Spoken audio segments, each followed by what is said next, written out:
Değerli izləyicilər, videonu bəyənib kanala abunə olun ki, hər kəs son xəbərlərdən anında məlumatlansın.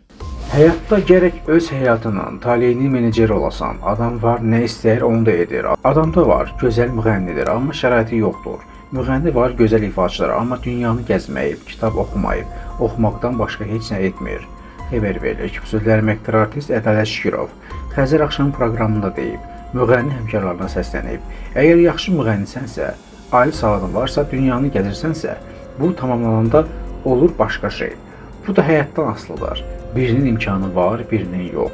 Müğənnilərə deyirəm ki, imkanınız olduqca dünyanı gəz, kitab oxu. Son zamanlar kitab oxumurlar, əllə yazmırlar. Çox şey unutulur.